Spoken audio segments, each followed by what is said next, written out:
नौलो छ आँखा छ नवीन भाका नौलो धरामा रमणीय पाखा उड्दा जहाँ माधुरी बास भर्छ नाचेर नौलो लयपूर्ण सर्छ।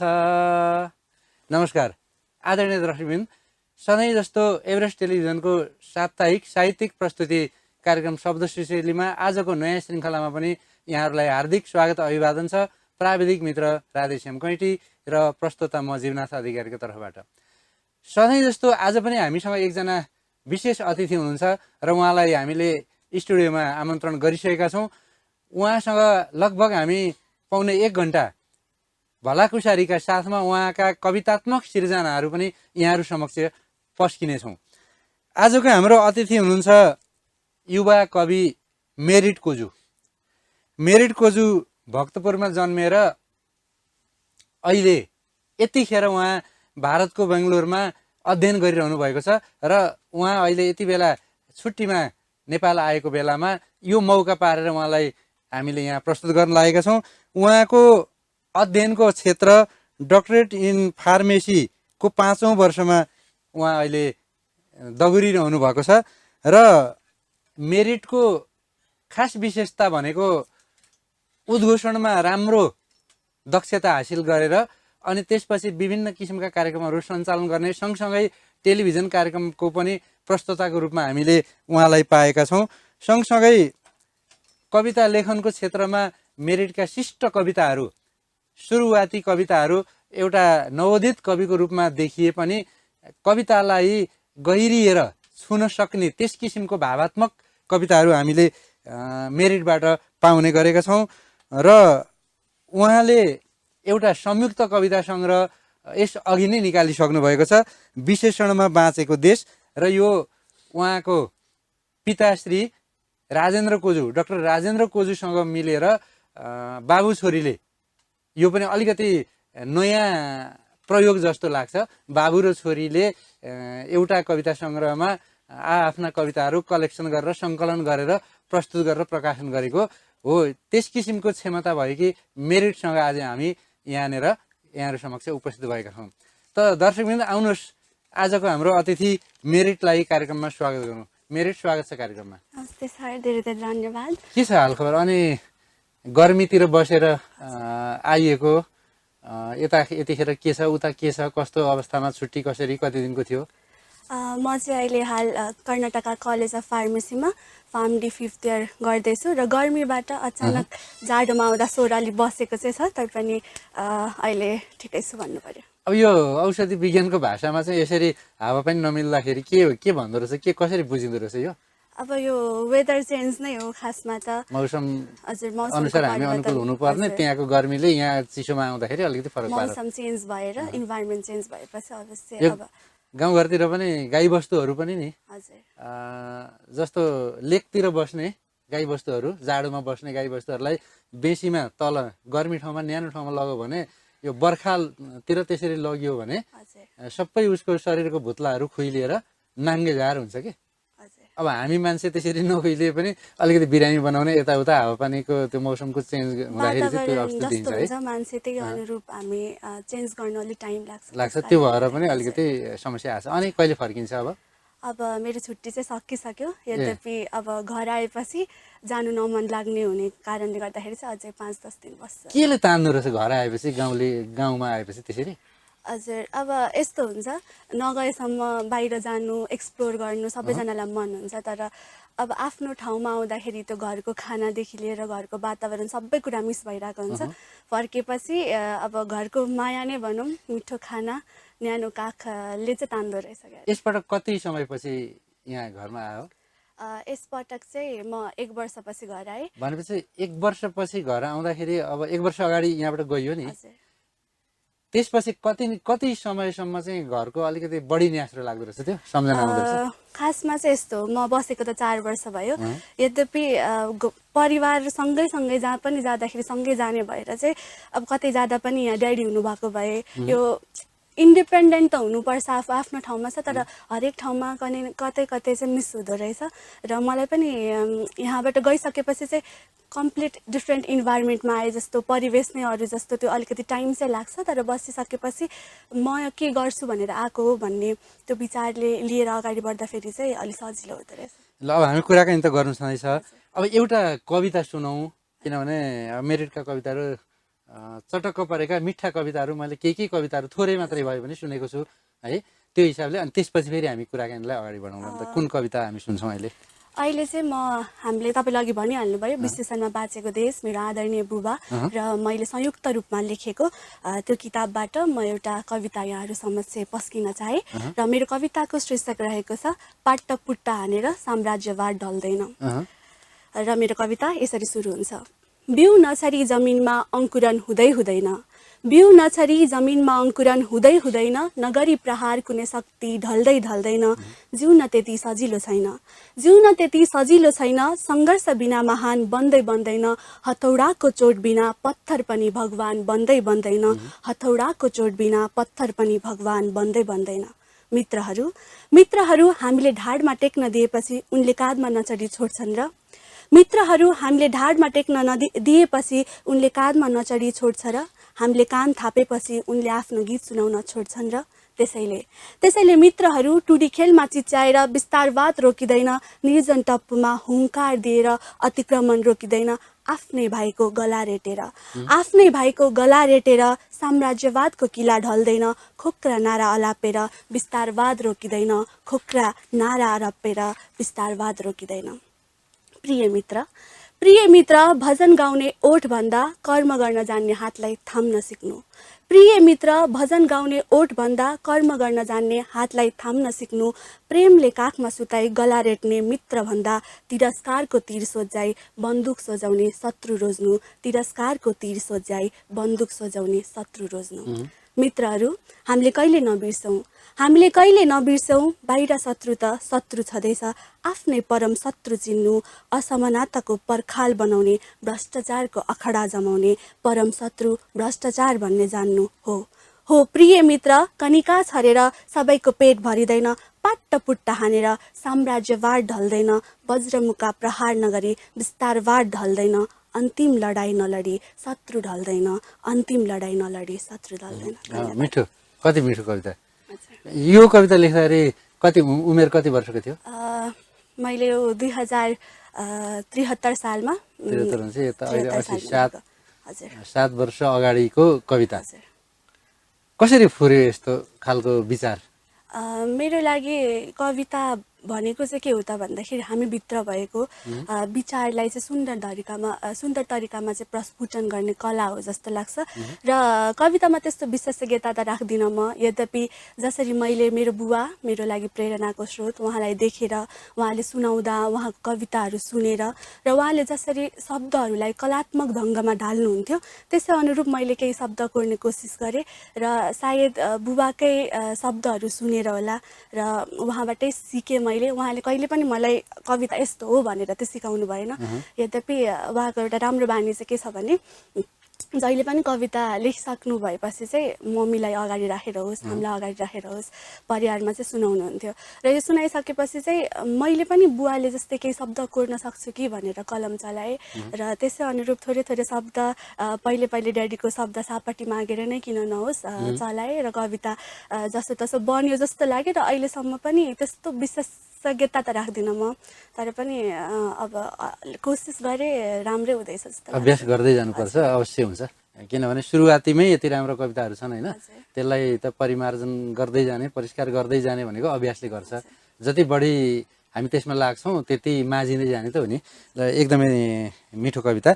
अब अलिकति हाम्रो जन्मस्थान परिवेश मातापिताको बारेमा कुरा गरौँ न। भक्तपुरमा जन्म भयो होइन, परिवार कस्तो हो, कस्तो खालको परिवार, अनि मातापिताको अवस्था के गर्नुहुन्छ अब मलाई थाहा भए पनि हाम्रो दर्शकलाई पनि अलिकति थाहा होस् न। म चाहिँ भक्तपुरमै जन्मेँ 2059 सालमा जन्मेको भक्तपुरमै र मेरो परिवेशको कुरा गर्नुपर्दा चाहिँ मेरो परिवेश चाहिँ एकदम शैक्षिक परिवेश ड्याडी प्रिन्सिपल मम्मी शिक्षक र जबदेखि हुर्केँ मैले वरिपरि जे देखेँ अब शैक्षिक परिवेश नै थियो जस्तो लाग्छ मेरो बुवा ट्युसन सेन्टर चलाउनुहुन्थ्यो र म जन्मेको सालमा 2059 सालमै हाम्रो पहिलो विद्यालयको स्थापना भएको थियो र परिवेश शिक्षा वातावरण शिक्षाकै थियो त्यस कारणले गर्दाखेरि पनि पढ्नुपर्छ केही गर्नुपर्छ जे देखेँ त्यही सिकिन्छ जस्तो लाग्छ मलाई चाहिँ त्यस कारणले गर्दाखेरि चाहिँ म पढाइकै परिवेशमा हुर्केँ मेरो मम्मी मेरो ड्याडी सबैजना शिक्षा क्षेत्रमै हुनुहुन्छ जन्मदै शिक्षाको पोखरीमा पौडिँदै पौडिँदै हात खुट्टा चलाउँदै अगाडि बढ्यो होइन त ल एकदमै राम्रो अनि अब बाल्यकालमा कस्तो स्वभाव थियो चकचके थियो चञ्चले थियो कि अहिले त म त्यति चकचक चञ्चले साह्रै साह्रै देखिन गम्भीरै देख्छु होइन कस्तो खालको स्थिति थियो केटाकेटी हुँदाखेरि 5-7 वर्ष 8-9 वर्षसम्म बाल्यकाल भन्नुपर्दा त्यो समय चाहिँ के हो भन्दाखेरि चिन्ता नहुने समय कुनै पनि रेस्पोन्सिबिलिटी नहुने अहिले चिन्ता लाग्न जस्तो लाग्छ अब अहिले चाहिँ अलिअलि चिन्ता भविष्यको चिन्ता त लाग्न थाल्यो बढी बुझ्न थाल्यो नि स्वभाव चाहिँ त्यस्तो चञ्चले त होइन म गम्भीर नै हो तर बाल्यकालभन्दा अझै बेसी अहिले गम्भीर भएको जस्तो लाग्छ त्यतिखेर भन्दा अलिक कम बोल्ने भयो कि जस्तो पनि लाग्छ मलाई र बाल्यकालको स्वभावको कुरा गर्नुपर्दा म चाहिँ सधैँ आफूलाई चाहिँ म ज्ञानी नै जस्तो लाग्छ प्रिन्सिपलको छोरी भइसकेपछि अरूको अगाडि अब आदर्श बन्नु पर्यो भन्दा पनि आदर्श हुनुपर्छ जस्तो लाग्छ मलाई देखाउने भन्दा पनि आफै आदर्शै हुनुपर्छ भन्ने र डिसिप्लिन सबै कुराहरूको वरिपरि नै जस्तो वातावरण छ जस्तो दृष्टि छ त्यस्तै सृष्टि हुन्छ अवश्य पनि र बुवा आमाले जहिले पनि यस्तो बन्नुपर्छ है भनिसक्नु भइसकेपछि आदर्श र डिसिप्लिन मैले बुवाबाटै सिकेको भएर चाहिँ त्यस्तो चञ्चले चकचके नराम्रो कामहरू गर्ने चाहिँ थिएन स्वभाव चाहिँ असल नै थियो जस्तो लाग्छ सानामा कतै साथीहरूसँग यताउता कचाकुचुक परेको झगडा परेको अथवा एकदमै मिल्ने साथीहरूसँग कहिलेकाहीँ छुट्टिनु पर्दाखेरि अलिक पिर परेको त्यस्तो केही छ सम्झिने अब साथी भनेको साथ दिने हो बच्चा बेलामा त्यसको करेक्ट परिभाषा त थाहा थिएन होला यद्यपि अब छुट्टिनु पर्दाको पीडा त सबैजनालाई हुन्छ नै अब साथीहरूसँग छुट्टिँदाखेरि झगडा त त्यस्तो धेरै भएन होला थोरै थोरै नबोल्ने त्यस्तो त सबैजनाको हुन्छ साथीको बिचमा त्यस्तो अब याद नै चाहिँ छैन अहिले ल ठिक छ अब फेरि एउटा कविता सुनौ न कुन कविता सुनौ पुस्तकबाटै छ कि त्यसभन्दा बाहिरको छ चाहिँ पुस्तकबाट बाहिर एउटा कविता र साहित्य भनेको समाजको दर्पण हो जे देखिन्छ त्यही लेखिन्छ र साहित्य भनेको एउटा रहर मात्र होइन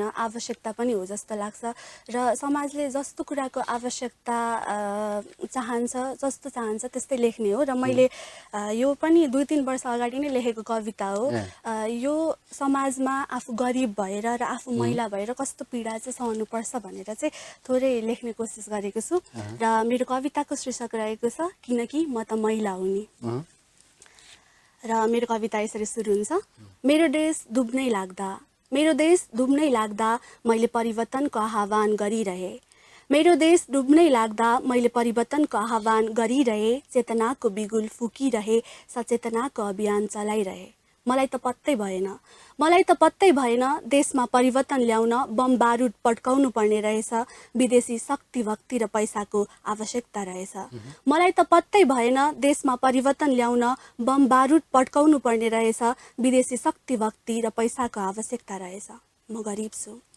गरिब छु त्यसकारण सपना देख्ने मेरो औकात रहेनछ जसको शक्ति उसकै भक्ति छ यहाँ सुन्दर नेपालको सपना देख्न हुन्न रहेछ फेरि पनि मसँग त आङ ढाक्ने कपडा छैन कसरी किन्न सक्छु र म रातो कपडा क्रान्तिको बिगुल फुक्दै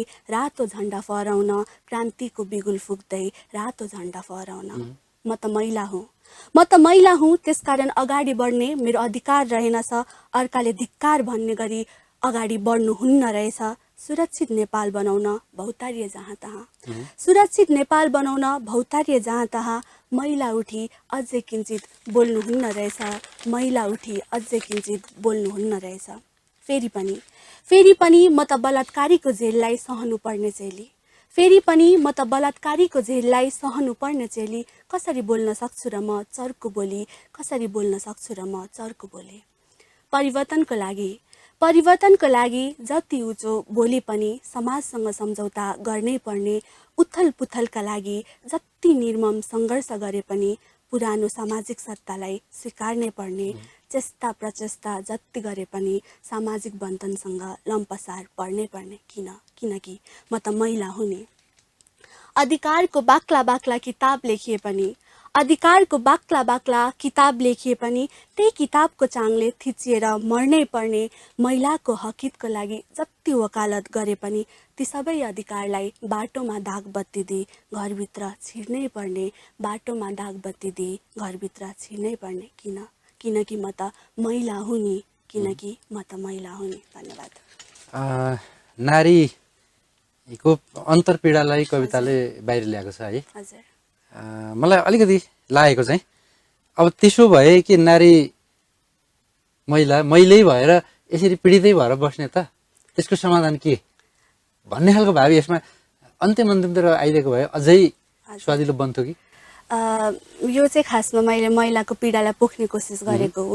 अब साहित्य भन्ने बित्तिकै जो बोल्न नसक्ने मानिसहरूको एउटा आवाज पनि हो। त्यस कारणले गर्दाखेरि चाहिँ मैले एउटा आवाज पोखेकी हुँ र यसको समाधान चाहिँ अब जसले सुन्नुहुन्छ उहाँहरूले पनि दिन सक्नुहुन्छ, अथवा मैले फेरि पनि अरू कवितामा जोड्ने कोसिस गर्नेछु यहाँको सुझावको लागि। एकदम, किनभने हामी कविता जीवनलाई टिपेर कविता लेख्छौँ, तर त्यति गर्दै पनि यदि त्यहाँ समस्याहरू छन् भने, अप्ठ्याराहरू छन् भने त्यसलाई फुकाउने बाटो पनि कविले खोलिदियो भने चाहिँ पाठकले अझै बढी उत्प्रेरित भएर अभिप्रेरित भएर चाहिँ उसले अगाडि बढ्ने एउटा साहस गर्न सक्छ हैन।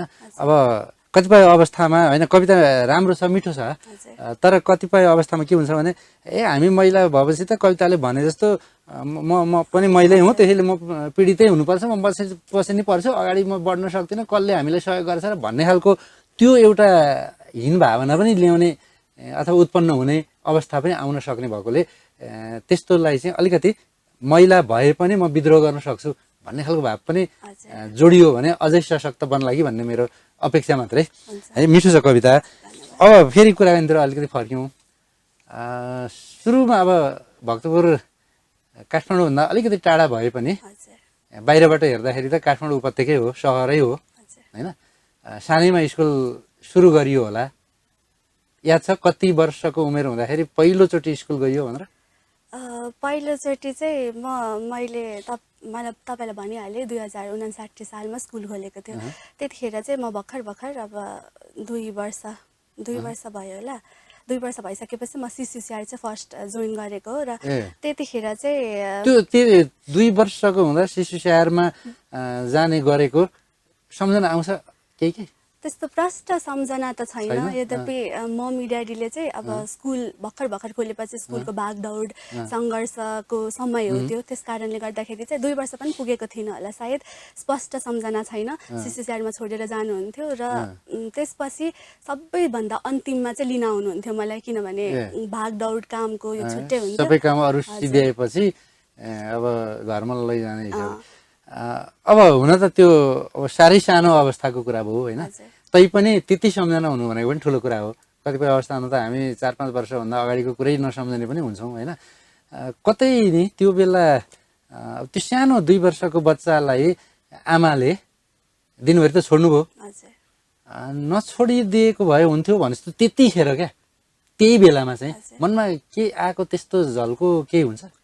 त्यति बेला चाहिँ अथवा बिचबिचमा आमा खोइ भनेर कता यता अलिकति आफूलाई असजिलो भएको जस्तो त्यस्तो अनुभव क्या? त्यस्तो अनुभव अब स्पष्ट त याद छैन, तर अब हुन्थ्यो होला। सबैभन्दा अन्तिममा मम्मी ड्याडी लिन आउँदाखेरि सबैजना गइसक्नुहुन्थ्यो। अब मम्मी ड्याडी पाइसकेपछि सायद त्यो बच्चाको लागि संसारको सबभन्दा खुसीको पल त्यो नै हुन्थ्यो होला। सबै कुरा पाएको भयो नि त 2 वर्ष होइन, एकदमै राम्रो। अब अहिलेको मैले अघि अलिकति त भने पढाइको कुरा होइन, अहिलेको हाम्रो खास अध्ययन के हो? म चाहिँ हाल Rajiv Gandhi university of health science अन्तर्गतको कर्नाटका कलेजमा चाहिँ फार्मडी गर्दैछु, जसको मिनिङ चाहिँ डक्टर अफ फार्मेसी हो। यो भनेको यो पुरा गरेपछि के बनिन्छ, हजुर, हामी के हुन्छौँ?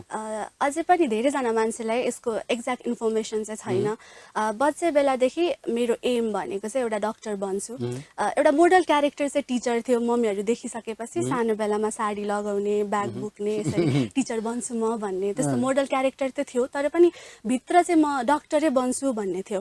र 12 कक्षा सकाएँ। 12 कक्षा सकाइसकेपछि चाहिँ अब एमबिबिएस पढ्ने यो धुप दौड हुन्छ, तर पनि मलाई चाहिँ अरूभन्दा फरक विषय किन नपढ्नु, विशेष किन नहुनु भन्ने लागेर चाहिँ मैले हेरेँ, यता वरिपरि हेरेँ। एमबिबिएसको प्रिपरेसन थियो आफ्नो ठाउँमा, र त्यस पश्चात चाहिँ मैले यो डक्टरेट अफ फार्मेसी भन्ने विषय चाहिँ थाहा पाएँ, जसमा चाहिँ के हुन्छ त भन्दाखेरि मास्टर्स पनि इन्क्लुडेड हुन्छ, र त्यसमाथि मैले आफूले चाहेको चिज जुन मेडिसिन हो त्यो सबै हेल्थ रिलेटेड चिजहरू पनि मैले सिक्न पाउँछु, र त्यसमाथि मास्टर्स पनि इन्क्लुडेड। र 6 वर्षमा चाहिँ मैले मास्टर्स पनि गर्छु भने यो किन चुज नगर्ने भनेर मैले त्यसबारे अलिकति रिसर्च गरेँ, र नेपालमा चाहिँ यो कोर्स नभएको हुँदाखेरि चाहिँ मैले बेङ्गलोर चुज गरेँ। यो नेपालमा पढाइ छैन अहिले? नेपालमा चाहिँ यो डक्टरेट अफ फार्मेसी चाहिँ छैन, त्यस कारणले गर्दाखेरि चाहिँ मैले बेङ्गलोरमा गएर चाहिँ जोइन गरेको। यो डक्टरेट अफ फार्मेसी भनेको चाहिँ 6 वर्षको कोर्स हो, जसमा चाहिँ हामीले चाहिँ के हुन्छ त भन्दाखेरि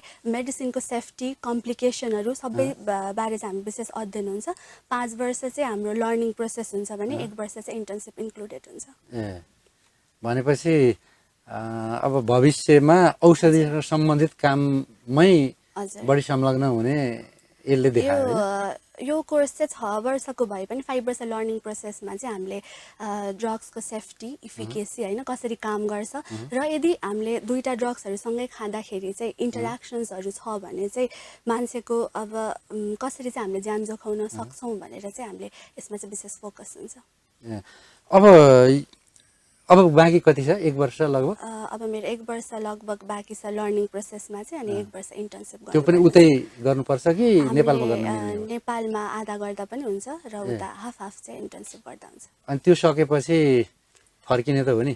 त्यसपछि फर्किने हो, फर्किएर फेरि अर्कोतिर उछिटिने हो कि होइन? यस्तो हो, नयाँ विषय मैले किन पढेँ भन्दाखेरि नयाँ कुराको अभ्यास गर्नुको लागि हो, र नेपालमा फर्केर फेरि यो अब अझै यो विषय चाहिँ धेरैजनालाई थाहा नभएको कारणले गर्दाखेरि चाहिँ अझै पनि यसलाई चाहिँ सबैजनालाई थाहा हुने बनाउनुपर्छ जस्तो लाग्छ। सो त्यसको लागि म नेपाल नै फर्किन्छु। एकदमै। अब अहिले नि हामी धेरै युवाहरूको कमसेकम एसीको जाँच दिन थालेदेखि उसको ध्यान चाहिँ कहिले 12 क्लास सकौँला र बाहिर जाउँला भन्ने हुन्छ कि। अब हुन त मेरिट पनि बाहिर गएर पढेको, त्यसको स्पष्टीकरण पनि हामीले पाइसक्यौँ। जुन विषय पढिँदैछ त्यो नेपालमा नभएकोले गयो भनेर नेपालमै पढ्न मिल्ने विषयहरू हुँदाहुँदै त्यही विषय पनि बाहिर गएर पढ्ने विद्यार्थीहरू, बढी पैसा खर्च गरेर पढ्ने विद्यार्थीहरू पनि हामी देख्छौँ होइन। अब यसको पछाडिको त्यस्तो खालको रहस्य चाहिँ के हुनसक्छ? अब अलिकति त्यहाँ गएर हेर्दाखेरि धेरै खालका धेरै ठाउँबाट गएका नेपालीहरू पनि थिए होला सायद, साथीहरू होइन? केही त्यस्तो कुराकानी अथवा उनीहरूको विचार बुझ्दाखेरि केही नयाँ कुरा त्यस्तो बुझ्न सकिन्छ? अहिले हामी सबैलाई थाहा छ विदेश जाने क्रम व्यापक छ भनेर, र एउटा कुरा भनेको चाहिँ के हो त भन्दाखेरि किन मान्छेहरू बाहिर गइरहेको छ भन्दाखेरि एउटा पैसाको लागि गइरहेको छ, पैसा धेरै कमिन्छ भन्ने भ्रम छ। तर त्यति नै काम यदि हामीले विदेशमा नगइकन स्वदेशमा गर्ने हो भने पनि त्यति पैसा चाहिँ कमिन्छ जस्तो लाग्छ। र यो मेडिकल फिल्डमा मान्छेहरू बाहिर जानुको कारण चाहिँ नेपालमा चाहिँ त्यति सिट नभएको हो कि नेपालमा जति चाहिँ मान्छेहरूलाई सिट हुनुपर्ने, जति पढ्नको लागि प्लेसमेन्टहरू हुनुपर्ने त्यस्तो कमी भएको जस्तो मैले महसुस गरेँ। अब यो विशेष गरी अब यो मेडिकल क्षेत्रैको कुरा गऱ्यौँ भने पनि अथवा अरू क्षेत्रको कुरा गर्दा पनि नि अब यो लगभग 5 वर्ष त्यहाँ बस्दाखेरि केही अनुभव त भएको छ होइन? त्यहाँ त्यतातिरको शिक्षाको शैक्षिक गुणस्तर र यतातिरको नेपालको शैक्षिक गुणस्तरलाई हामीले तुलना गऱ्यौँ भने के भिन्नता देखिन सक्छ या समानता के, अथवा त्यहाँ धेरै माथि स्तरीय, यहाँ एकदमै तल्लो तहको, अथवा ठिकैको, अथवा कस्तो जस्तो लाग्छ? मेरो अनुभवले चाहिँ गुणस्तर चाहिँ नेपालको शिक्षामा पनि कमी छैन जस्तो लाग्छ होइन। किनभने अहिले कुरा गर्नु पर्दाखेरि चाहिँ हाम्रो बेस लेभल भनेको नेपालबाट स्टार्ट भएको हो र त्यहाँ जाँदाखेरि चाहिँ अब कक्षामा प्रथम द्वितीय तृतीय चाहिँ अब हामीले नेपाली मान्छेहरू पनि देखेका छौँ होइन। मैले पनि भर्खरै 4th इयरको एक्जाम दिएर आएँ र 4th इयरमा चाहिँ म कलेजको प्रथम हुन सफल भएँ। ल बधाई, त्यसको लागि धेरै धेरै धेरै बधाई।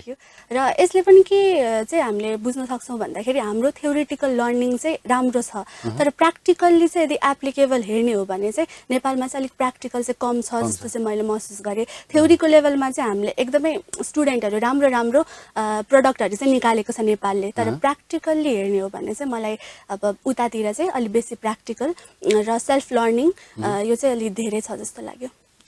भनेपछि हामी सैद्धान्तिक रूपमा चाहिँ पछाडि छैनौँ, त्यसलाई व्यावहारिक रूप दिने क्रममा केही मात्रामा जति हुनुपर्ने त्यति भएको छैन जस्तो। प्र्याक्टिकल्ली चाहिँ अब कति प्र्याक्टिकल स्पेसहरू पनि छैन होला, प्र्याक्टिकल्ली इक्विपमेन्ट्सहरू पनि हुनु पर्यो, त्यो अर्को कुरा। सेल्फ लर्निङ चाहिँ अलिक बेसी गर्नुपर्छ बाहिर भन्ने जस्तो चाहिँ मलाई एकदमै। अनि अब यसैमा अलिकति जोडिहालौँ न, अब मेरिट पनि युवा होइन। अहिलेको त अब नेपाली युवाको समस्या यही भनेको चाहिँ स्वदेशमा नबस्ने। अब हामीले हेर्दाखेरि होइन, अब जो जान चाहन्छन् उनीहरूका लागि त राम्रो छ, फाइदा छ भन्ने हिसाबले जाने हो। तर हामी चाहिँ अब हामी पनि दुई खालको छौँ। एउटा हामी जान नसक्नेहरू, किन गयो होला यिनीहरू पनि नगइदिए हुन्थ्यो भन्ने एउटा, हामी जान नपाएर। एउटा चाहिँ साँच्चै नगएरै अब यहीँ बसेर गर्नुपर्छ भन्ने खालको एउटा समूह, एउटा पक्ष पनि छ नि होइन। तर धेरै हामी के देख्छौँ भने जो यहाँबाट जान्छन् ती फर्केर आउने सम्भावना साह्रै न्यून छ होइन। हामी त्यही देखाएको छौँ नि, जाने 2 वर्ष 4 वर्ष 5 वर्ष बस्ने, अमेरिका जाने, युके जाने, अस्ट्रेलिया जाने, उतैको पिआर अथवा के बन्ने लिने होइन। अनि सकेसम्म बरु परिवारका अरू सदस्यहरूलाई पनि तान्ने, उतै अब नेपाली नै बिहे गरे पनि उतै जाने, उतै बस्ने, बच्चा उतै हुन्छ। अनि त्यसपछि अब बच्चाहरू नेपाल लगेर के गर्नु र कामै छैन भनेपछि जिन्दगीभरिका लागि मात्रै होइन, पुस्तौँ पुस्ता उतै हुने त्यो सम्भावना नै हामीले देखाएको छौँ नि होइन। अब अहिलेको सबै युवाहरू त्यस्तै खालको मानसिकतामा होला कि, अथवा मेरिट जस्तो युवाहरूको सोचमा होइन बाहिरबाट हामीले ज्ञान सिप आर्जन गर्नुपर्छ, त्यसलाई यहाँ लिएर चाहिँ नेपालमा उपयोग गर्नुपर्छ भन्ने खालका मानिसहरू पनि हुनुपर्ने केही त्यस्तो होइन। के छ यसमा चाहिँ मेरिटको सोच? मान्छेहरूको सोच चाहिँ अब देशको स्थितिको कारणले गर्दाखेरि पनि भएको जस्तो लाग्छ। अब सोच चाहिँ आई थिङ्क 50-50% नै हुनुपर्छ जस्तो लाग्छ मलाई। विशेष अध्ययन त छैन, यद्यपि अब कुराहरू सुन्दाखेरि कतिजना बाहिर जान रुचाउनुहुन्छ, कतिजना चाहिँ यहीँ बसेर केही गर्छु भन्ने हुनुहुन्छ। र यहीँ बसेर केही गर्छु भन्ने मान्छेलाई पनि यो देशको स्थितिले चाहिँ अलिकति म जानुपर्छ क्या हो, यहाँ बसेर केही हुँदैन कि क्या हो जस्तो भएको जस्तो मलाई लाग्छ। हिजो पनि म ड्याडीसँग जाँदै थिएँ र एकजना अङ्कल भेटिनु भयो र उहाँसँग कुराकानीको क्रममा चाहिँ उहाँले के भन्नुभयो भने आजकलको बच्चाहरू बाहिर गएपछि नफर्किने, पिआर पायो उतै बस्ने यस्तो स्थिति हुन्छ, लोनहरू तिर्नुपर्ने हुन्छ होइन, नफर्किने पो हो कि यस्तो भनेर कुरा गर्दै हुनुहुन्थ्यो। र सबैजनाको यो चाहिँ क्वेसनको विषय चाहिँ भएको छ, प्रश्नको विषय चाहिँ भएको छ। सबैजना बाहिर जाने, नफर्किने, मेरो छोरा पनि जान्छ कि मेरो छोरी पनि जान्छ कि भनेर। तर यो चाहिँ के को कारणले गर्दाखेरि यो प्रश्न उठेको त भन्दाखेरि देशको स्थितिको कारणले जस्तो लाग्छ। र मैले विशेष रिसर्च त गरेँ छैन, यद्यपि मलाई लाग्छ यहीँ बसेर केही गर्छु भन्नेहरू पनि हुनुहुन्छ होला। अब बाहिर गएर सिप लिएर देशको स्थितिको लागि, उन्नतिको लागि म गर्छु भन्नेहरू पनि हुनुहुन्छ जस्तो चाहिँ मलाई लाग्छ। एकदमै त्यस्तो पक्ष पनि छन्। तर एउटा के चाहिँ धेरै जसो युवाले के सोच्नुपर्ने आवश्यकता छ भने अब यहाँ केही छैन, अब केही गर्न सकिँदैन, यहाँ राजनीतिक परिस्थिति बेस पनि राम्रो छैन, सबै भ्रष्टाचार छ, दुराचार छ, के बस्नु यस्तो यसमा, अनि म त जान लागेको। हामी सबैले त्यसो भनेर पलायन भयौँ भने राम्रो चाहिँ कसले गर्छ त यहाँ? फेरि जो असक्षम छ, जो कमजोर छ होइन, जो रोगी छ, जो बिरामी छ, त्यस्ता मान्छे मात्रै यहाँ थुप्रिएपछि होइन, गर्न सक्ने मान्छे चाहिँ यहाँ भएन भने सङ्घर्ष गर्ने मान्छे त चाहियो नि त, कविताले त भनिराखेको छ होइन। त्यो मान्छेहरू सबै पलायन भयो भने चाहिँ अब हाम्रो देश पनि अब कस्तो हुन्छ भन्ने कुरा चाहिँ पछि अब बिस्तारै छर्लङ्गै देखिन्छ। त्यसैले केही युवाहरू जो दुःख गरेर पनि हामी देशलाई केही गर्छौँ भन्ने खालको भावना भएकाहरू चाहिँ बस्नुपर्छ भन्ने जस्तो हामीलाई लाग्छ नि कता कता होइन। यसरी बाहिर गएर धेरै जसो युवाहरू उतै बस्ने परिस्थिति चाहिँ देखिन्छ त। तर त्यसलाई हामीले अब यहाँ केही छैन, राम्रो छैन भनेर मात्रै भन्ने हो भने कसले गर्ने त भन्ने पनि हुन्छ। मेरिटको एक खालको सुझाव भनौँ होइन, अथवा चाहिँ यसो गर्दाखेरि कसो होला भन्ने खालको त्यो केही कुराहरू थोरैमा। बच्चादेखि लिएर नेता भन्ने बित्तिकै भ्रष्टाचार आउँछ हाम्रो दिमागमा, देश भन्ने बित्तिकै बाहिर जानुपर्छ, पलायन हुनुपर्छ भन्ने दिमागमा छ। तर म पनि एउटा युवा भएको नाताले चाहिँ के हो त भन्दाखेरि मेरो दिमागमा पनि यो नआएको चाहिँ होइन, यहाँ केही काम छैन कि भनेर साँच्चीकै मेरो दिमागमा पनि क्वेसन मार्क चाहिँ नआएको होइन। तर प्रश्नलाई चाहिँ जवाफले नै मात्र जितिन सकिन्छ। त्यही भएर चाहिँ म के भन्छु भन्दाखेरि हाम्रो देश, हाम्रो नेपाल जस्तै अरू देशमा जस्तै हाम्रोमा पनि अपर्च्युनिटिजहरू चाहिँ छ, हामीले खोज्नुपर्छ त्यसलाई। र पैसा हाम्रो देशमा मात्रै पनि नभएको होइन, हामीले चाहिँ के गर्नुपर्छ त भन्दाखेरि हामी आफैले पनि बिजनेस स्टार्ट गरेर होस् र आफ्नो हामीले स्वयंले पनि केही सुरुवात चाहिँ गर्नुपर्छ। र सुरु नै नगरिकन हामीले चाहिँ प्रडक्ट खोजेर हुँदैन।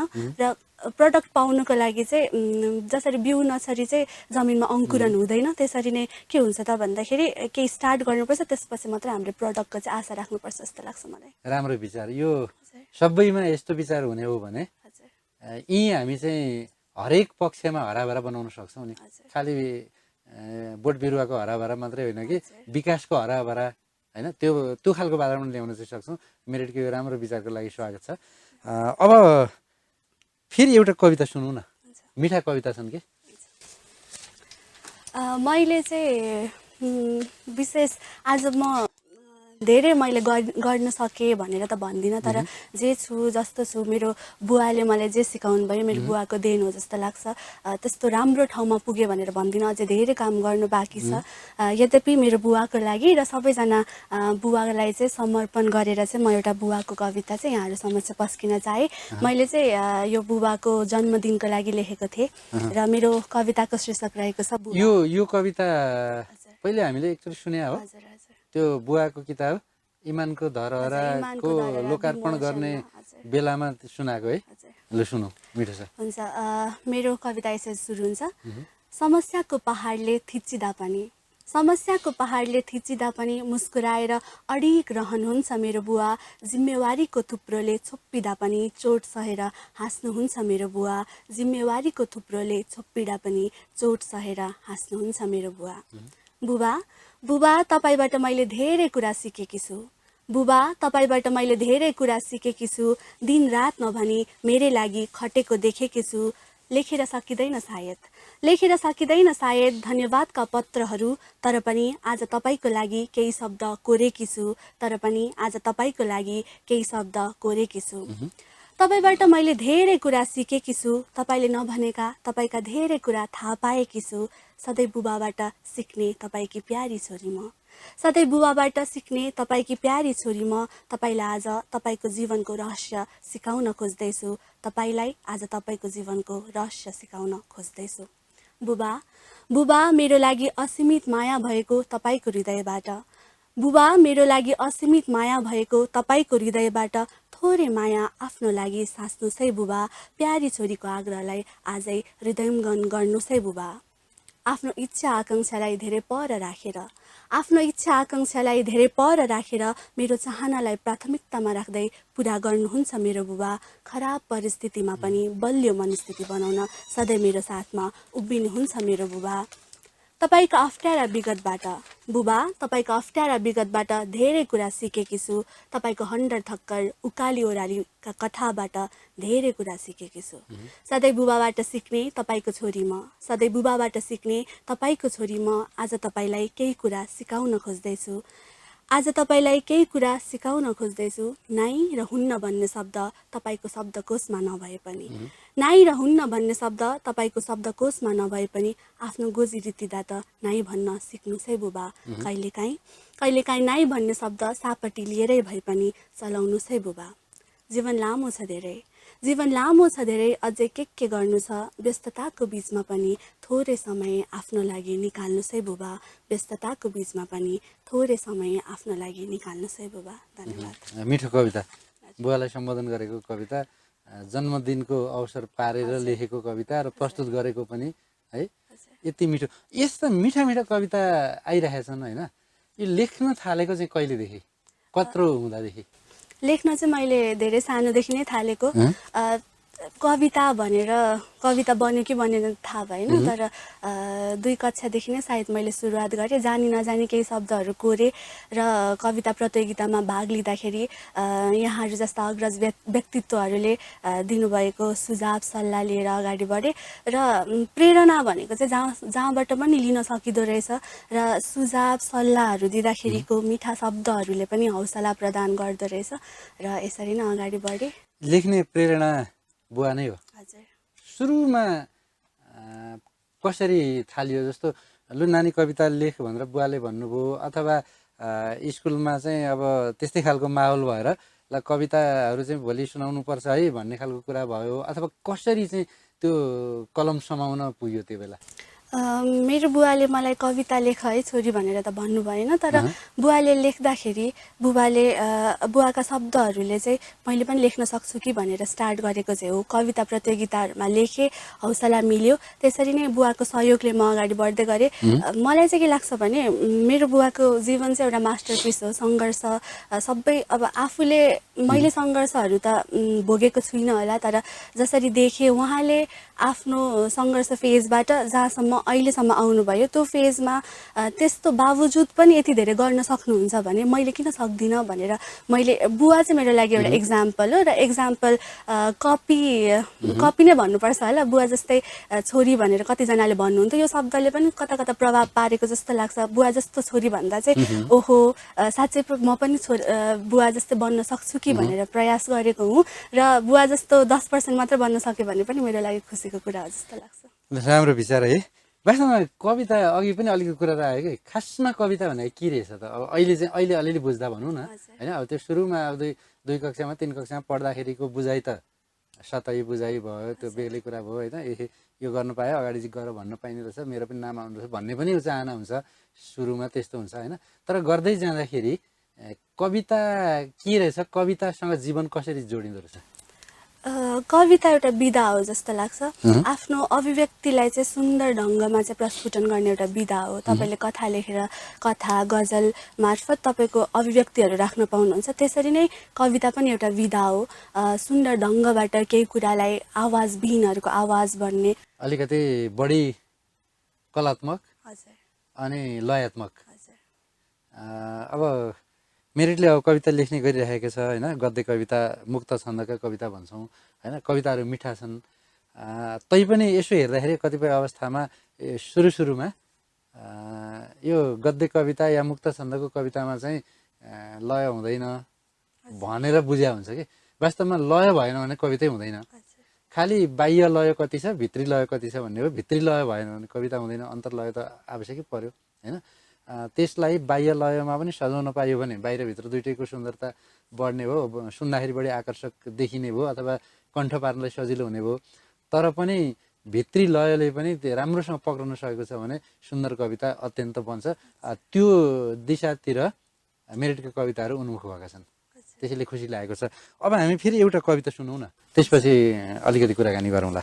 म फेरि पनि विश्लेषणमा बाँचेको देशभित्रकै एउटा कविता यहाँहरू सामु सुनाउन गइरहेकी छु र मेरो कविताको शीर्षक रहेको छ जिन्दगीका रहरहरू। र यो कविता चाहिँ मैले गाडीमा जाँदै गर्दा बाहिर मान्छेहरूको अवस्था र स्थिति देखेर लेखेकी हुँ। मान्छेको जीवनमा चाहिँ के हुँदो रहेछ भने जति भए पनि नपुग्ने रहेछ र रहरहरू चाहिँ जति भए पनि बढ्दै पुरा गर्न नसकिने, पुरा गर्यो भने फेरि अर्को रहर बढ्ने। र यो मान्छेहरूको स्थिति देखिरहँदा चाहिँ म भाग्यमानी रहेछु भनेर मैले आफूले महसुस गरेँ र मान्छेको जिन्दगीका रहरहरू समेटेर चाहिँ मैले एउटा कविता तयार पारेकी छु। र मेरो कविताको शीर्षक जिन्दगीका रहरहरू यसरी सुरु हुन्छ। न्यानो सिरानीमा सुत्ने उनको पनि त रहर होला, न्यानो सिरानीमा सुत्ने उनको पनि त रहर होला, खाली छन् सबै उनका ती हात र झोला, मात्र एउटा सानो सपना, मात्र एउटा सानो सपना, धनको आश छैन होला, ढुङ्गाको कापमा सुत्दा उनको मन कति रोला, ढुङ्गाको कापमा सुत्दा उनको मन कति रोला। सायद कुनै कारणवश उनी सब सहन बाध्य छन् होला, सायद कुनै कारणवश उनी सब सहन बाध्य छन् होला। फेसन अनुसारको लुगा लगाउने, फेसन अनुसारको लुगा लगाउने उनको पनि त रहर होला, परिवारसँग हाँस्दै खेल्दै रमाउँदै नयाँ सहर घुम्नु छ होला, सुकेको ज्यान रहन्जेल जिउने अभिलाषा उनको पनि त रहला, सिसाझै फुटेका सपनाका टुक्राहरू जोड्ने उनको पनि त आशा होला। सायद कुनै कारणवश उनका रहरहरू अधुरै रहे होलान्, सायद कुनै कारणवश उनका रहरहरू अधुरै रहे होलान्। मिठो खाने, मिठो खाने राम्रो लाउने उनको पनि त रहर होला, मिठो खाने राम्रो लाउने उनको पनि त रहर होला, जिन्दगीका पानाहरूमा सुख लेख्ने उनको पनि त चाहना होला, इच्छा आकाङ्क्षा अनि अभिलाषा पुरा गर्ने उनको पनि त सपना होला। कल्पनाको उडानभरि विश्व निहाल्ने, कल्पनाको उडानभरि विश्व निहाल्ने उनको पनि त इच्छा होला, सायद कुनै कारणवश उनका सपनाहरू अपूर्ण भयो होलान्, सायद कुनै कारणवश उनका रहरहरू अधुरै रह्यो होलान्। धन्यवाद। मिठो कविता, जिन्दगीका रहरहरू होइन। अब रहर गर्न त छोड्नु भएन, किनभने जिन्दगी नै आफै रहरले भरिएको छ। तर त्यो रहरको सीमा चाहिँ के हो भन्ने कुरा होइन, मान्छेले अब त्यो रहर पुरा गर्ने सन्दर्भमा त एउटा रहर पुरा गरो अर्को थपिन्छ, फेरि अर्को त्यसलाई पुरा गरो अर्को थपिन्छ। यो आकाङ्क्षा भनौँ अथवा तृष्णा भनौँ, रहर भनेको त्यही त हो होइन। कहिले पनि पुरा गर्न सकिँदैन, जति भयो अझ बढी दिए हुन्थ्यो भन्ने हुन्छ। तर त्यसलाई चाहिँ हामीले कुन ढङ्गले कुन हदसम्म कुन सीमासम्म राख्ने भन्ने खालको एउटा कुरा होइन। अब अलिकति फेरि कुराकानीतिर फर्यौँ। अब भर्खरकै उमेर होइन, एक किसिमले बाल सुलभता पनि हराइसकेको छैन जस्तो देखिन्छ होइन। तैपनि यो पढ्ने अध्ययन गर्ने सवाल छ नि, यसमा चाहिँ अहिले हामीले हेर्दाखेरि कमसेकम हामीले पहिले 20, 30, 40, 50 वर्ष अगाडि हामीले पढ्दाखेरि अथवा हाम्रो त्यतिखेरको अवस्था भन्दा अहिलेका केटाकेटीहरूमा यो अध्ययन गर्ने क्रम चाहिँ एकदमै घटेको देख्छौँ क्या हामी। भनेको पढाइ संस्कृतिमा ह्रास आएको छ भनेर धेरैले भन्ने गर्नुभएको छ, महसुस गर्नुभएको छ। त्यस्तो लाग्छ के छ अहिलेको यो पछिल्लो पुस्ता भनौँ न, अहिले 15, 18, 20, 22, 25, 30 वर्षसम्मको उमेरका मानिसहरूको पढाइको अध्ययन गर्ने अवस्था कस्तो छ जस्तो लाग्छ? अहिलेको अध्ययन गर्ने अवस्था भन्नुपर्दा हामी किताबमा त्यति रमाउँदैनौँ जस्तो लाग्छ। सबैजना मोबाइल र पहिले चाहिँ के हुन्थ्यो भने घरमा पत्रिका आउँथ्यो, पत्रिका खोलेर भए पनि पढिन्थ्यो होला। र अहिलेको अवस्थामा चाहिँ सबै न्युजहरू हामी मोबाइलकै मार्फतबाट पाउँछौँ। र कतिजना चाहिँ किताब पढ्न मन लाग्ने मान्छेहरू पनि अहिले चाहिँ मोबाइलभित्रै सीमित हुनुभएको जस्तो पनि लाग्छ। र हुन त हामीले टेक्नोलोजी अनुसार हामीले आफूलाई अगाडि बढाउँदै त लानुपर्छ। र यद्यपि हामीले किताब पढ्न चाहिँ छोड्नु हुँदैन जस्तो लाग्छ। अध्ययन गहिरो रूपमा गर्ने हो भने र आफूलाई चाहिँ आफ्नो नलेज बढाउनु छ भने चाहिँ किताब खोलेर चाहिँ हेर्न जरुरी छ। र अहिलेको सन्दर्भमा चाहिँ हामी अलि अल्छी चाहिँ भएका छौँ पक्कै पनि। किताब खोल्न, किताब अध्ययन गर्नु समय नदिएको जस्तो चाहिँ मलाई लाग्छ। यद्यपि म चाहिँ किताब पढ्न चाहिँ रमाउन मान्छे, जीवनीहरू यस्तो हुँदाखेरि चाहिँ पढ्छु। र हाम्रो घरमा लाइब्रेरी नै छ किताबको, समयमा चाहिँ फुर्सदको बेलामा किताब चाहिँ पढिरहेको हुन्छ। त्यो जस्तो अब प्रविधिबाट हेर्ने, सुन्ने, पढ्ने र किताब पढ्ने अध्ययन गर्नेमा पनि त्यो मजा त आफ्नो आफ्नो किसिमले छुट्टै किसिमले आउँछ नि त होइन। मोबाइलमा हेरेको मजा किताबमा आउँदैन, किताब पढ्दाखेरि आउने मजा मोबाइलमा आउँदैन। एउटा कुरा त्यो छ। अर्को कुरा चाहिँ अब अहिलेको प्रविधिले धेरै कुरा त हामीले पुस्तक यो प्रिन्ट मिडियामा नगई पनि प्राप्त गर्न त सक्छौँ होइन। तर त्यसलाई पनि त्यो ज्ञानवर्धक कुराहरू भन्दा बढी मान्छेको ध्यान चाहिँ अर्कातिर गएको हुनाले त्यो मिडियाको अथवा प्रविधिको अथवा मोबाइल ल्यापटपहरूको अथवा कम्प्युटरको अलिकति सदुपयोग जति हुनुपर्ने त्यो चाहिँ नभएको हो कि जस्तो लाग्दैन के छ? सदुपयोग चाहिँ हामीले राम्रो तरिकाले चाहिँ गरिरहेको छैनौँ। उपयोग चाहिँ भइरहेको छ, सदुपयोग चाहिँ नभएको जस्तो लाग्छ मलाई। र किताब र टेक्नोलोजीको पढाइमा के फरक छ त भन्दाखेरि किताबमा पढ्दाखेरि चाहिँ हामी आफैले सेल्फ लर्निङ गरेर खोजेर पढ्छौँ जस्तो लाग्छ र टेक्नोलोजी मोबाइलमा चाहिँ जे आयो त्यही पढिन्छ हामीले अगाडि अब कति धेरै न्युजहरू पनि हामीले बेसमा नगइकन भित्र नखोलिकन टपिक मात्रै पढेर यस्तो रहेछ भनेर हामीले यसरी हाम्रो बुझाइ त्यस्तो छ त्यही अनुसारको धारणा पनि बनाइन्छ फेरि धारणा बनाएर त्यसमा हामी कमेन्ट गर्नतर्फ पनि लाग्छौँ खोलेर पनि हेर्दैनौँ र समय त बचाएको छ टेक्नोलोजीले तर यद्यपि हामीले यदि सतै रूपमा मात्र नभइकन गहिराइमा पढ्ने हो भने चाहिँ हामीलाई किताबको आवश्यकता चाहिँ छ जस्तो लाग्छ मलाई किताबको आफ्नो मूल्य मान्यता कहिले पनि हराउँदैन जस्तो लाग्छ है त्यो अब हाम्रो त धेरै लामो परम्परा छ नि त पुस्तक लेखन पुस्तक प्रकाशन पुस्तक अध्ययन गर्ने त्यो हाम्रो मात्रै होइन विश्वमै त्यो परम्परा छ अब अहिले फड्को मारेर चाहिँ प्रविधिले हामीलाई अर्कोतिर पुर्याए पनि त्यो पुस्तकको महत्त्व चाहिँ यथास्थानमा छँदैछ होइन त्यो किसिमले अब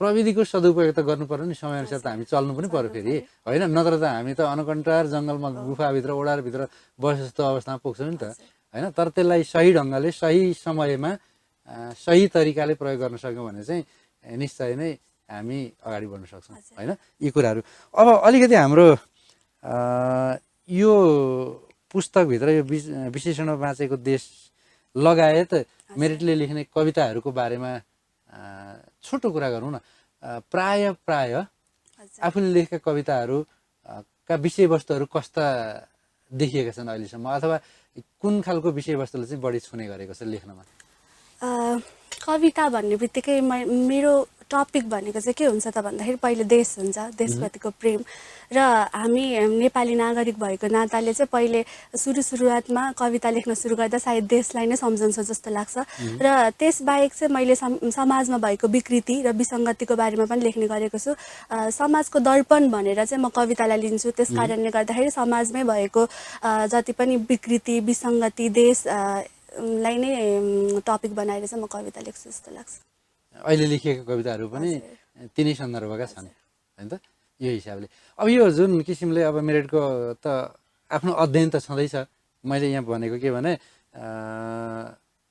कोर्स बुक पढ्ने हिसाबको अध्ययन एउटा छ होइन त्यसपछि साहित्य सङ्गीत अथवा ललित कला हाम्रा हरेक कुराहरू छन् नि साहित्य यी कुराहरूसँग जोडिने अलग पाटो छ होइन एउटाले अर्कोलाई सहयोग पुर्याएको अथवा एउटाले अर्कोलाई अलिकति चाहिँ बाधा पुर्याएको के जस्तो लाग्छ त्यस्तो केही पुस्तकमा चाहिँ अब यस्तो हुन्छ पुस्तक पढ्न चाहिँ कहिले पनि बाधा चाहिँ मलाई परेको जस्तो लागेन जति धेरै किताबहरू पढेँ केही न केही कुराहरू सिकेँ राम्रा कुराहरू नै सिकेर चाहिँ अझै अध्ययन चाहिँ अगाडि बढाउनु पर्छ भनेर मैले किताबहरू पढेको हो किताब पढ्ने क्रममा कथाहरू पनि पढ्छु म र कथाबाट पनि केही सिकेको छु कथा लेख्ने कोसिस पनि गरेँ तर कथामा चाहिँ त्यस्तो राम्रो चाहिँ भएन होला सायद तर कविता किताब जीवनी जति पनि पढेँ त्यसबाट चाहिँ मैले केही न केही कुरा सिकेँ जस्तो लाग्छ यो अध्ययनले उतापट्टिको जुन आफ्नो छ नि योग्यता बढाउने सिप प्राविधिक सिप आर्जन गर्ने विषय छ नि पढाइ त्यसलाई सहयोगै पुगेको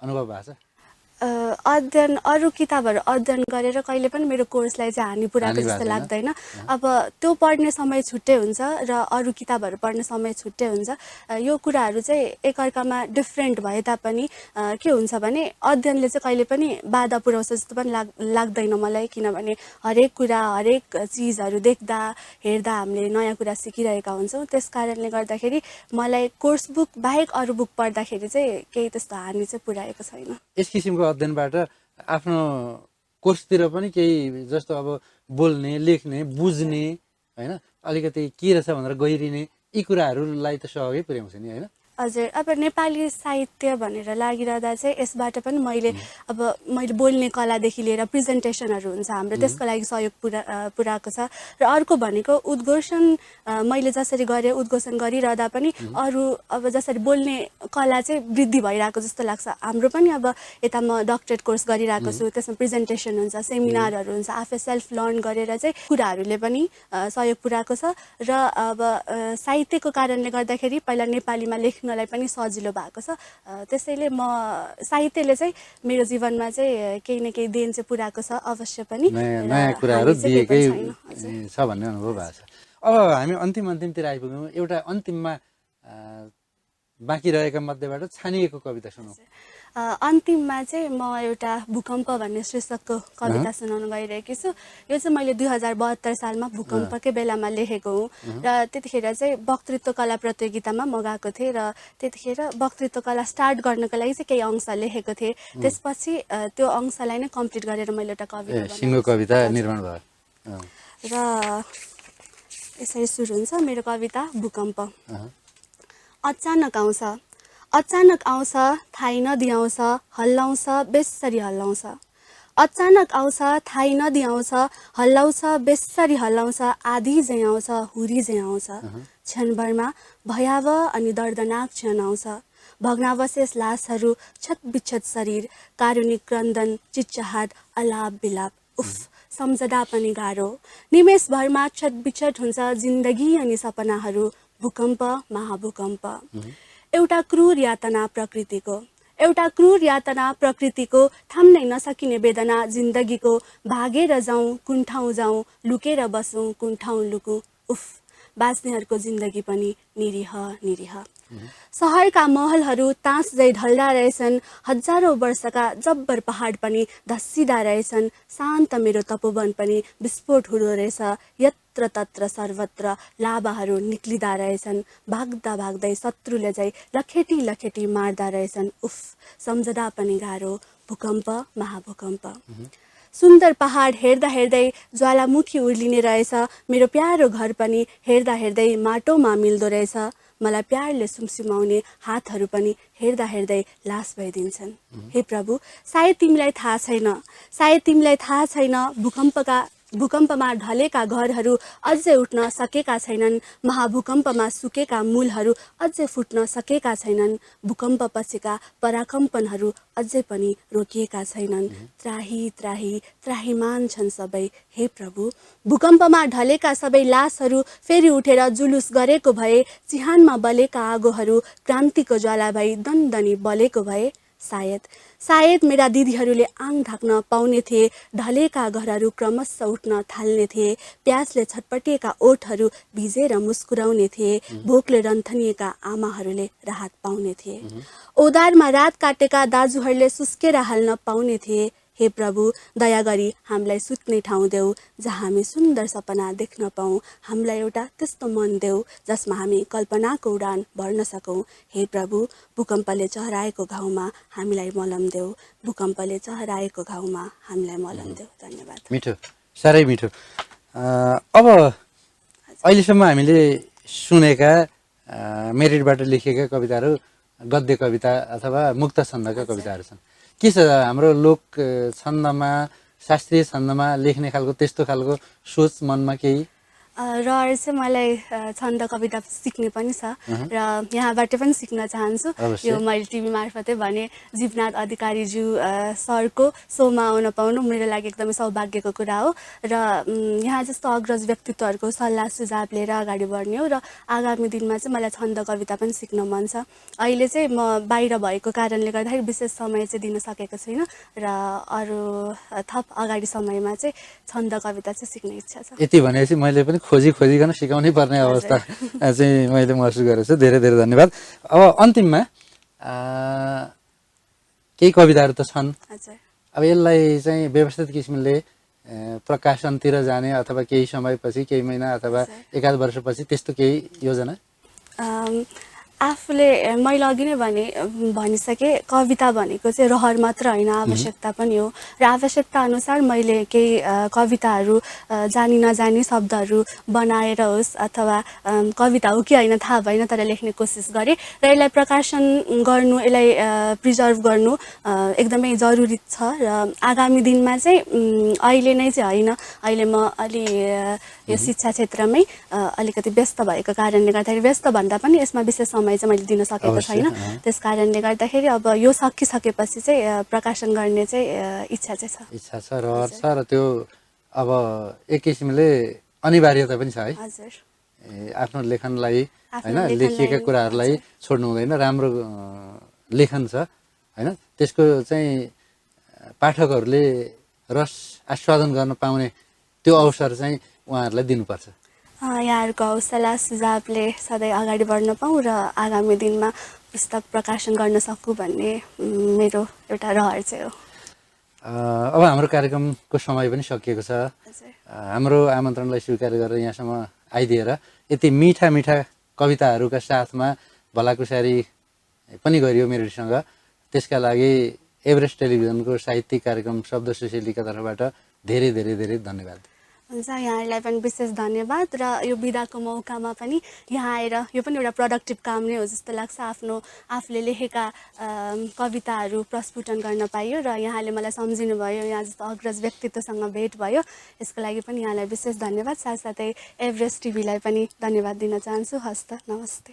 त दर्शकबिन्दु, उहाँ हुनुहुन्थ्यो युवा कवि मेरिट कोजु, जो नवोदित कविको रूपमा चाहिँ हाम्रो सामु उपस्थित भइराख्नु भएको छ र मिठा मिठा कविताहरू उहाँबाट सृजना भइरहेका छन्। यसका साथै आजको हाम्रो कार्यक्रमको समय पनि सकिएको छ। आगामी श्रृङ्खलामा पुनः यहाँहरूसँग भेट गर्ने बाचाका साथ आजलाई प्राविधिक मित्र राधेश्याम कैँठी र प्रस्तुता म जीवनाथ अधिकारीलाई पनि कार्यक्रम शब्द सुशेलीबाट बिदा दिनुहोस्। हवस् त, धन्यवाद, नमस्कार। डाँडा पाखा पखेरीमा शब्द सुशेली, गाउँ घर मझेरीमा शब्द सुशेली, साहित्यको भाव भाका शब्द सुशेली, नेपालको दिव्य आँखा शब्द सुशेली।